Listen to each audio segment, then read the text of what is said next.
Good day, guys. This is Victor King, and one of the students at WCU Entrepreneurship Masters Program.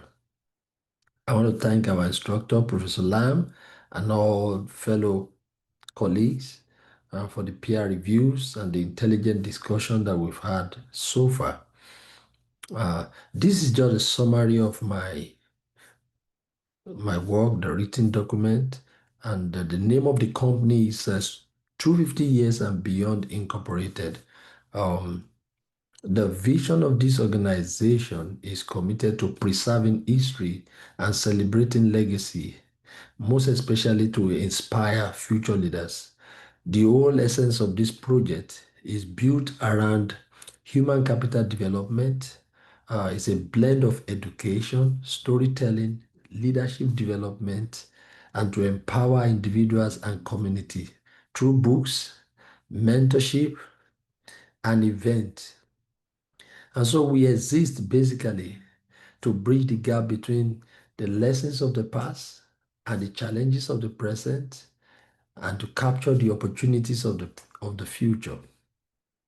Majorly, our mission is to document and distribute knowledge that inspire growth while creating platforms that nurture young leaders. The vision is designed around the upcoming America 250-year celebration and beyond. And the basic thing is that I believe very strongly that if we don't learn from history, history will repeat itself. So basically, our vision is to build a world where lessons of history inspire transformational leadership, sustainable development, and brighter future for generations to come. And so our key assignment is to publish and distribute books, especially the key major two books that we have on Stable is The Change Agent and The Living Legends. And so these books are celebrating America founding fathers and talking about how their life, the history, and the transformation that they have gone through that we all can learn from. The core value of this organization is integrity, excellence, inclusivity, innovation, and sustainability. Our strategy for executing this business model is called the Lean Startup Phase Project. And what do we mean by the Lean Startup? It's a foundational team that minimizes cost while setting strong structure. Then we expand the program progressively over time. We learn from it and we keep expanding to the next level. Now, basically, one of the things that we also focus on is to align with the United Nations Sustainable Development Goals to ensure long-term relevance, particularly in quality education, decent work, and economic growth. In achieving this assignment, I've been able to speak to three subject matter experts. The first person is my mentor, Dr. Stephen Akintayo, who also is a publisher of several books, and I've been into human capital development all around the world. Who's also into real estate and a couple of other businesses. He's very strong on this. I also speak to one of my friend, Ayola Lawari, who is an expert in starting business from scratch. I also consulted with another friend, Oludamilola Olawale, a digital marketing and innovation strategist. Putting all of these things together has helped me to have a robust foundational work in putting all of this work together that leads to this write-up. Now, the first thing I want to talk about is the 250 years and beyond organizational structure is designed around four layers: the CEO, the board of director, the management team, and the other level of team that have joined us. Holistically, I have a 25 member staff. The board of director are basically investors. They are non-executive functionary board of advisors. And so when you look at what they have brought to the table, they have been able to bring some very quality strength in making sure that this organization become what we want it to become. So like I rightly said, on this list, we have all of the structure, the leaders, the structural and the narrative built around all the team that are put together, their roles, their function. But when you look at the investors are both serving as investors and director. They have bring together not only financial capital, but they have also provide organizational strategic information that they have brought, their depth of expertise in critical areas in guiding strategic decision and reducing risk. This board is divided into five major areas of finance and investment, legal and compliance, strategy and policy, publishing and media, fundraising, and partnership. And when you look at this model, it optimizes the flow of resources, both financial and intellectual, by combining capital and counsel together. We didn't just come in to be investors, they also bring in strategic wisdom based on depth of the years that they have been in doing business. Then we have the management team. Management team consists of six major managers: the editorial and content manager, production and publishing manager, marketing and communication, sales and distribution, finance and admin, fundraising and partnership. Then we have 16 other support staff that are all outlined in this write-up. Now, when you look at the equity ownership structure of 250 years and beyond organization, the first thing is that the CEO owns 51% of this organization, and this will allow him to have a kind of ability to make decision, strategic decision in the future direction. Then we have the five board of directors who have 40%, while we still maintain another 9% for future possibilities for new investors that may like to come and be part of the movement. As the journey continues, you would also discover that um, as a CEO has 51%, strategic advisor 40%, and like I said, future investors 9%. When you look at the lean startup strategy, this is where the real work commences. We were looking at lean startup, which means an approach means starting small, learning fast, and scaling deliberately. Instead of hiring a full team of like 25 people from day one, we have been able to break it down into waves, into systems. We have like three set of hiring waves. The first one was between for day one and the 12th month. We're able to pull together 10 staff, the CEO, the six manager, and three admin support staff. Then the second, we have between the 12th month and the 18th month, we brought in another six specialists to support the roles. And the last wave of employment is between the month 18 and 24, when we brought in another nine staff to support. Now, when you look at this actually reflects on the payroll. I have a payroll spreadsheet here. You see the first month, you see the first year, you'll be able to see the payroll of the second year, when we brought in the six people, the nine people. And when you look at it holistically, this has really, really helped us. And so you see that the payroll for the first month, because we use the lean startup, the 10 staff payroll in a month was just 29,000. When we joined another six to eight, it was 10,300. And by the time we joined the third set of staff, we have 13,500. Now, the beauty of this is that you can see for the first 12 months, we had a total payroll of $348,000. Then in the 18 months, we moved to 583,000. Then by by the 18 months, it was 583. By the time we moved to the 24 months, we were just at 900,000.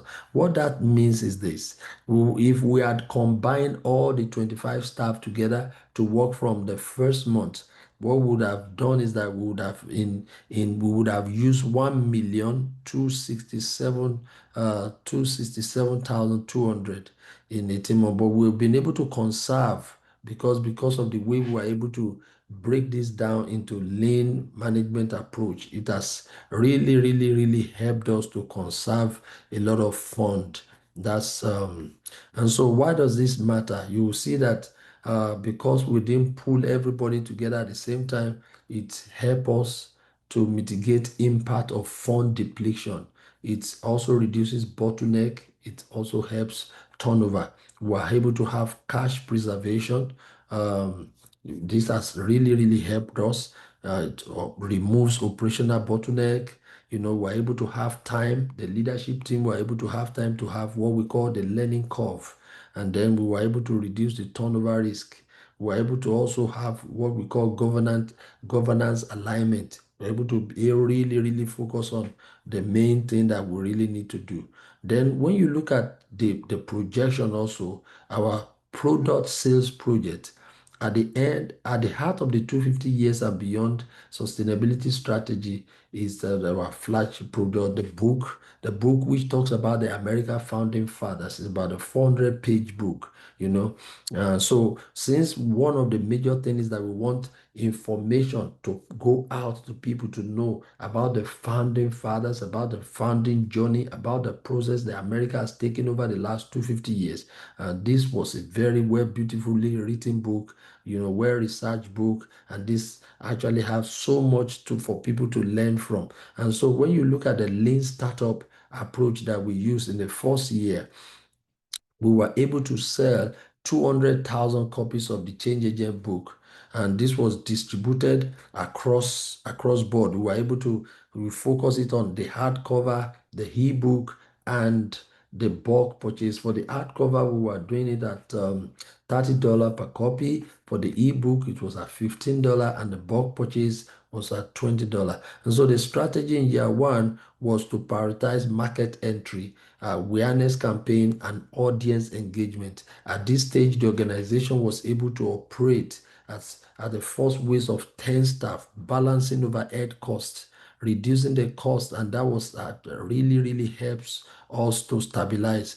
And so when you look at it, by the time there was a gradual increase right from month one as we begin to move gradually. At the end of the entire year one, we were able to sell 200,000 copies of this book, 40% hardcover, 40% ebook, and 20% bulk purchase. This also show in our projection, our financial projection of our sales. Then we move further on the year two, because we have been able to take our time to develop our strength and learn from the curve in the year one. Year two was really explosive growth. By year two, beyond 250, we have been able to leverage on our strength, management strength structure, and expand the team with the second and the third phase higher. With this, we're able to do real marketing reach, broader distribution network, and mature production system. And this helps us to move from 200,000 sales to 360,000 copies in the second year, which was able to generate about 7.9 million in revenue. And so this represents 80% increase in sales volume compared to year one. And so we're able to see in year one, 25% increase, quarter two, 40% increase, quarter three, 65%, and quarter four, 80% increase. And so when you look at the projection, you will also see that the lean startup strategy really helped us when you compare year one to year two. So we have it on the table here for review. Then, so like I said, when you compare year one to year two, you see that year one reflect a discipline and gradual market entry, while year two captured the effect of momentum and were able to expand our reach, taking advantage of the holiday season, taking advantage of so many other factors. So in year one, we were doing 200,000 copies. In year two, we did 360,000 copies, and you can see the growth. And the revenue also show $4.4 million in year one, $7.9 million in year two. Now, going further, you will also see I included in this a visual chart, the monthly sales progression. That's the chart that was shown on the page. And so, explaining the dips in the curve, you can see that there are some dips in this curve. You take note the post-launch cooling, the early adopters, early purchase and reducing momentum. Then we also have the mid-year. There are times during the middle of the year where the engagement goes down. Then you see there was a time when there was a budget shift, consumers and institutions redirect their fund, especially during the mid-year. Then you see the marketing gap, awareness deep until we begin to push more PR and publicity. Now, during the holiday, we can also see there was a rebound because demand rises, especially towards Q4 when more people go back to school, gifts, and a whole lot of other activity. And now we can also see the next chart here is the total unit and revenue comparison. And so we can see there's a unit comparison of what we have been able to do. Our comparison shows that year two expansion lead to significant higher total boost in unit and revenue. This was driven by strategic seasonal push, wider distribution, and scaling of marketing. And so what we have been trying to say in this presentation is that the staggering hiring strategy, which I also call the lean startup, is not just a cost control mechanism, but a growth enabler. In year one, a lean team lays the foundation, while in year two, an expanded workforce drives exponential growth. The result is a balanced financial model. Startup costs are absorbed gradually while income scales significantly, ensuring the business is positioned not just to survive, but to thrive. And so, when we look at the difference between year one versus year two, product sales and revenue comparison, which also is on the screen as I'm showing it right now, then you look at our fixed costs and infrastructure investment, which is also shown on the display, because of my time. You can see some of the fixed costs that we engage in. Now, the financial overview and integration, we have been able to see our financial model is designed with sustainability at the back of our mind. To demonstrate this, we consider three intercontinental elements: personnel cost, sales projection, and fixed cost. Together, these provide a complete picture of how the 250 years and beyond will operate, both over the first 2 years and the years to come. Now, uh, we also we also have a number of other information here. Then the comparison and impact. I've said it here that you can see if we had attempted to hire all the 25 staff immediately, without the lean startup approach, we would have to cover costs and organizational stuff such as fund. We would have to have challenges of battling with fund depletion, especially within the first 1 year. We would have to battle with bottleneck in managing too many new hire without structured role. And we will also have what we call higher turnover due to lack of clarity and earning curve overload. But because we were able to take it simultaneously, we were able to see that when the first set of leaders came in to join the organization, they were able to understand the vision. And because they understand the vision, they were able to communicate it to the next set of people. And these have really, really helped us. And so, in summary, the first 24 months of the 250 years and beyond incorporation had been a transformative learning curve marked by deliberate growth, starting from ideation to product development, testing, marketing, warehousing, and distribution.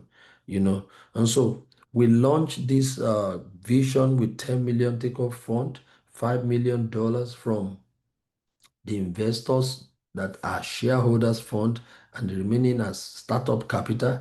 And guided by a lean startup approach, we implemented phased hiring strategy, starting with 10 staff in the first 1 year, six, another six followed, and another nine followed. And in total, in 24 months, we have been able to have 25 staff altogether. Now, so we'll launch our first project, which is the first book, and we can see revenue in the first year was 2.4, in second year was 4.8, and this also show both in our expenses and our expenditure that this company has been able to run at an effective level. The advisory board, which are also investor, like I said, they also serve as equity investor. They have been able to provide capital infusion and strategic depth in finance, in legal, compliance, publishing, marketing, and partnership. This unique dual role has ensured the business was not just well funded, but guided by expert counsel in critical areas.